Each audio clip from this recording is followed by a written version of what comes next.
ಇದೇನಿದು ಬರೀ ಕಳ್ತನದ ಬಗ್ಗೆ ತೋರಿಸ್ತಿದ್ದಾರಲ್ಲ ಅಂತ ಯೋಚನೆ ಮಾಡ್ತಿದ್ರಾ? ಹೌದು, ಇದು ನಮ್ಮ ರಾಜ್ಯದಲ್ಲಿ ನಡೀತಿರೋ ಸರಣಿ ಕಳ್ತನ. ಮನೇಲಿ ಯಾರು ಇಲ್ಲದನ್ನ ಗ್ಯಾರಂಟಿ ಮಾಡಿಕೊಂಡು ಹೀಗೆ ಮಧ್ಯರಾತ್ರಿ ಮನೆಗೆ ನುಗ್ಗಿ ಕಳ್ತನ ಮಾಡ್ತಾರೆ. ಆದರೆ ಇಲ್ಲೊಂದು ಆಶ್ಚರ್ಯ ಏನಂದರೆ, ಕಳ್ತನ ಹೀಗೆ ಬೇರೆ ಬೇರೆ ರಾಜ್ಯಗಳಲ್ಲಿ ನಡೀತಿದೆ. ಆ ಕಳ್ತನದಿಂದ ಒಂದೇ ಗುಂಪಿದೆಯಾ ಅಥವಾ ಬೇರೆ ಬೇರೆ ಗುಂಪಿದೆಯಾ ಅನ್ನೋದು ಇನ್ನೂ ಗಮನಕ್ಕೆ ಬಂದಿಲ್ಲ.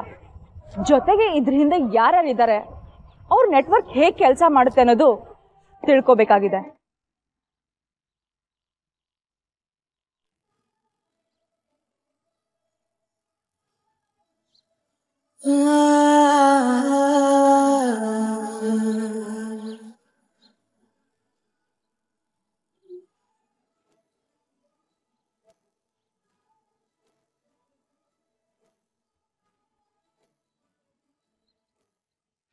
Hi.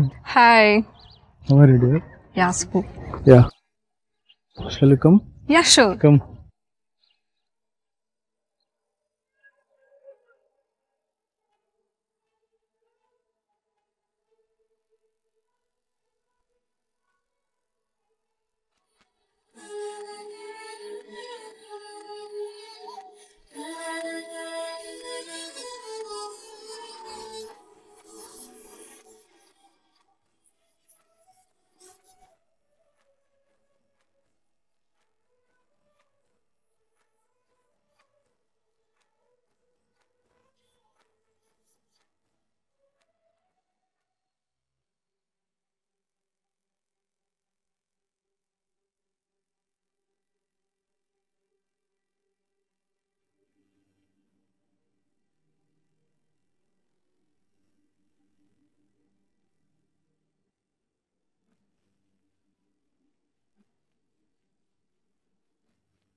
ಈತ ಎಷ್ಟೊತ್ತು ಅಂತ ಅವನಿಗೋಸ್ಕರ ಕಾಯ್ತಿರ್ತೀಯ? ಬಾ ಊಟ ಮಾಡೋಣ. ಅವನು ಬರ್ಲಿಮ್ಮ, ಜೊತೆಗೆ ಊಟ ಮಾಡೋಣ. ಅಲ್ವೇ, ಅಷ್ಟೊತ್ತಿಂದ ಅವನ ನಂಬರಿಗೆ ಟ್ರೈ ಮಾಡ್ತಿದ್ಯಾ? ಅವನು ಫೋನ್ ರಿಸೀವ್ ಮಾಡ್ತಾ ಇಲ್ಲ. ಅಲ್ಲ, ಲೇಟ್ ಆಗೋದಿದ್ರೆ ಲೇಟ್ ಆಗುತ್ತೆ ಅಂತ ಒಂದು ಫೋನ್ ಮಾಡಿ ಹೇಳ್ಬೋದಲ್ವಾ? ತಾನು ಹೇಳಲ್ಲ, ನೀನ್ ಕಾಲ್ ಮಾಡಿದ್ರೆ ಕಾಲು ರಿಸೀವ್ ಮಾಡಲ್ಲ. ಒಂದಿನ ಆದ್ರೆ ಹೇಗೋ ಅನ್ಬೋದು, ದಿನ ಇದೇ ಕತೆ ಅಲ್ವಾ? ಅದಕ್ಕೆ ಹಿರಿಯರು ಹೇಳೋದು, ಮದುವೆ ವಿಚಾರದಲ್ಲಿ ದುಡುಕ್ಬಾರ್ದು ಅಂತ.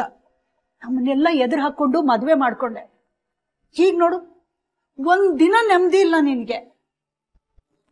ಅದಕ್ಕೆ ಏನ್ ಮಾಡೋದಕ್ಕಾಗತ್ತಮ್ಮ, ಹೋಗ್ಲಿ ಬಿಡು. ನಾನು ಅವ್ನು ಬರೋವರೆಗೂ ವೇಟ್ ಮಾಡ್ತೀನಿ. ನೀನು ಊಟ ಮಾಡಿ ಹೋಗಿ ಮಲ್ಕೋ, ಟ್ಯಾಬ್ಲೆಟ್ ಬೇರೆ ತಗೋಬೇಕು. ನನಗಂತೂ ಒಂದು ಅರ್ಥ ಆಗ್ತಿಲ್ಲ.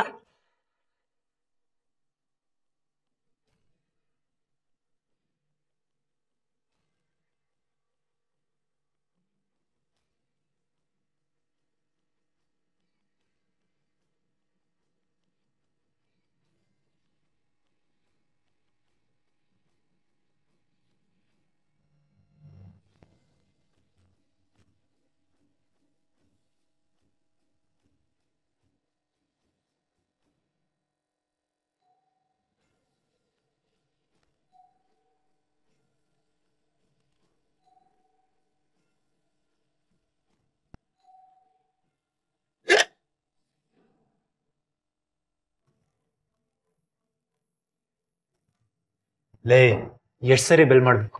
ಗಂಡ ಹೊರಗೋಗಿದ್ದಾನೆ, ಬರ್ತಾನೆ. ಬಂದ ತಕ್ಷಣ ಡೋರ್ ಓಪನ್ ಮಾಡ್ಬೇಕಂತ ಗೊತ್ತಾಗಲ್ವಾ ನಿನಗೆ? ಇಷ್ಟೊತ್ತು ನಿನ್ಗೋಸ್ಕರ ಕಾದು ಕಾದು ನಾನು ನಿದ್ದೆಗೆ ಜಾರಿದೆ. ಸರಿ, ಜವಾಬ್ದಾರಿ ಬಗ್ಗೆ ಇಷ್ಟೆಲ್ಲ ಮಾತಾಡೋ ನೀನು ಡೈಲಿ ಯಾಕೆ ಮನೆಗೆ ಲೇಟಾಗಿ ಬರ್ತಿದ್ಯಾ? ಲೇ, ಗಂಡಸು ಅಂದ್ಮೇಲೆ 100 ಕೆಲಸ ಇರುತ್ತೆ ಹೊರಗಡೆ. ಅದನ್ನೆಲ್ಲ ನಿನಗೆ ಹೇಳೋ ಅವಶ್ಯಕತೆ ಇಲ್ಲ. ನಡೆ. ನಾನು ನೋಡ್ತಾ ಇದ್ದೀನಲ್ಲ ನಿನ್ ಕೆಲ್ಸಗಳನ್ನ, ನಿನ್ ಜವಾಬ್ದಾರಿಗಳನ್ನ. ಸರಿ, ಬಂದು ಊಟ ಮಾಡು. ನಾನಿನ್ನೂ ಊಟ ಮಾಡಿಲ್ಲ. ನನಗೆ ಊಟ ಬೇಡ. ಯಾಕೆ? ಫ್ರೆಂಡ್ಸ್ ಜೊತೆ ಪಾರ್ಟಿ, ಊಟನೂ ಅಲ್ಲೇ ಆಯ್ತು. ನೀನೇ ಮಾಡು.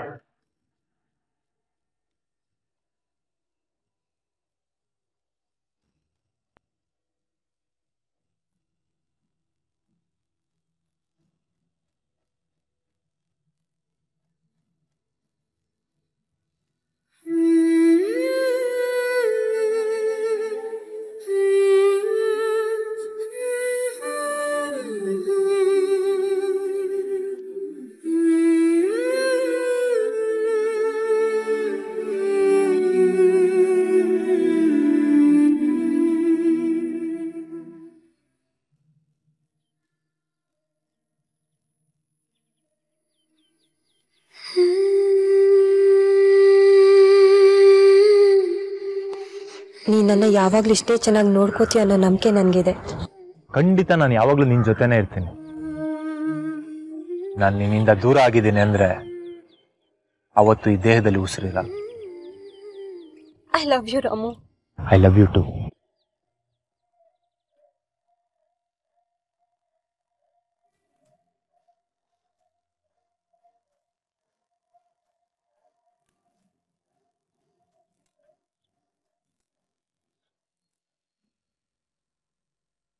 ರಾಮು, ಹೇಗಿದ್ದೆ ನೀನು?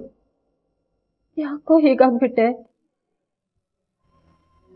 ನಿನ್ಗೋಸ್ಕರ ಅಮ್ಮನ ವಿರೋಧ ಕಟ್ಕೊಂಡು ನಾನು ನಿನ್ನ ಮದ್ವೆ ಆದೆ. ಆದ್ರೆ ಈಗ ಎಲ್ರು ನನ್ನ ನಿರ್ಧಾರ ತಪ್ಪು ಅನ್ನೋ ತರ ಮಾತಾಡೋ ಹಾಗೆ ಮಾಡ್ಬಿಟ್ಟೆ. ಯಾಕೋ?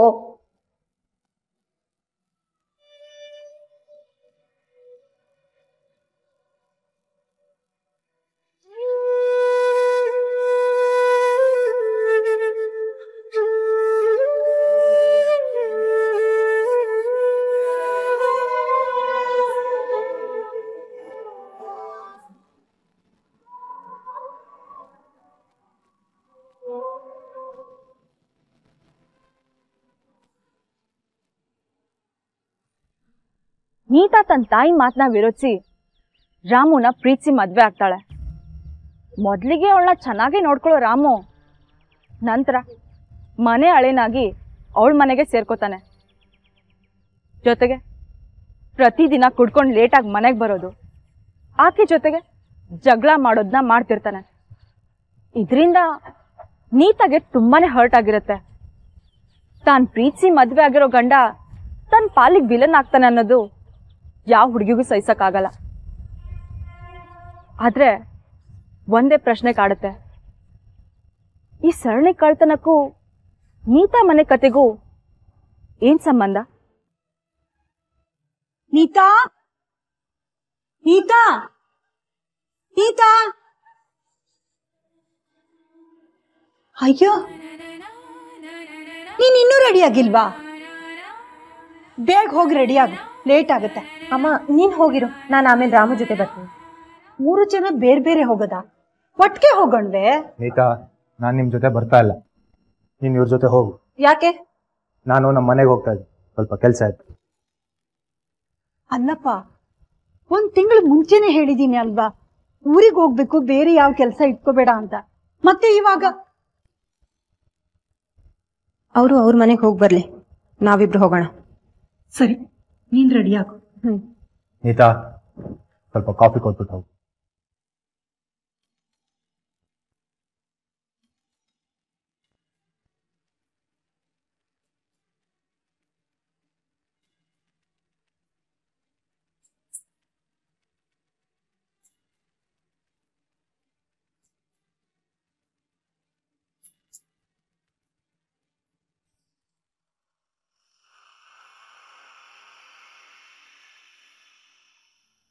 ಅಮ್ಮ, ನಾನ್ ರೆಡಿ, ಬಾ. 1 ನಿಮಿಷ ಇರು, ರಘು ಬರ್ತಾನೆ. ಯಾಕೆ? ಮನೆ ಕೀ ಅವನ ಕೈಲಿ ಕೊಟ್ಟೋಗೋಣ ಅಂತ ಕರೆದೆ.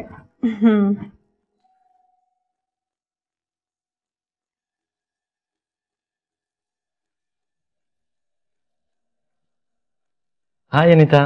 ಹಾಯ್. ಅತ್ತೆ ಕೀ ಯಾಕೆ ಕೊಟ್ಟು ಹೋಗ್ಬೇಕು? ಸಂಜೆ ದೇವ್ರಿಗೆ ದೀಪ ಹಚ್ಬೇಕಲ್ವಾ, ಅದಕ್ಕೆ. ಅದನ್ನ ನಾನೇ ಮಾಡ್ತಾ ಇದ್ದೆ. ನಾನೇನ್ ಬೇರೆ ಊರಿಗೆ ಹೋಗ್ತಿದ್ನ? ಇದೇ ಊರಲ್ಲಿರೋ ಮನೆಗೆ ತಾನೆ. ಸಂಜೆ ಒಂದ್ ರೌಂಡ್ ಬಂದು ದೀಪ ಹಚ್ಚಿ ಹೋಗ್ತಿದ್ದೆ. ಸಂಜೆ ನೀವು ಯಾವ ದೇವ್ರ ಮುಂದೆ ದೀಪ ಹಚ್ತೀರಾ ಅಂತ ನಮಗ್ ಗೊತ್ತು. ದೇವ್ರ ವಿಷಯ ನೆಗ್ಲೆಕ್ಟ್ ಮಾಡಬಾರ್ದಲ್ವಾ? ಹಾಗಾದ್ರೆ ನನಗೆ ಜವಾಬ್ದಾರಿನೇ ಇಲ್ಲ ಅಂತನಾ? ಅಮ್ಮ ಸುಮ್ಮನಿರು. ರಾಮು, ನೀವು ನಿಮ್ಮನೆಗೆ ಹೋಗಿ ಆರಾಮಾಗಿ ಬನ್ನಿ. ಸುಮ್ಮನೆ ನಿಮಗೆ ಯಾಕೆ ತೊಂದರೆ? ರಘು, ಸಂಜೆ ದೀಪ ಹಚ್ಚೋದನ್ನ ಮರಿಬೇಡ. ಸರಿ ತಗೊಳಪ್ಪ ಜೋಪಾನ. ಸರಿ ಆಂಟಿ, ನಾನು ಬರ್ತೀನಿ. ಹೊರಡೋಣ. ಅಮ್ಮ ಬರ್ತೀವಿ.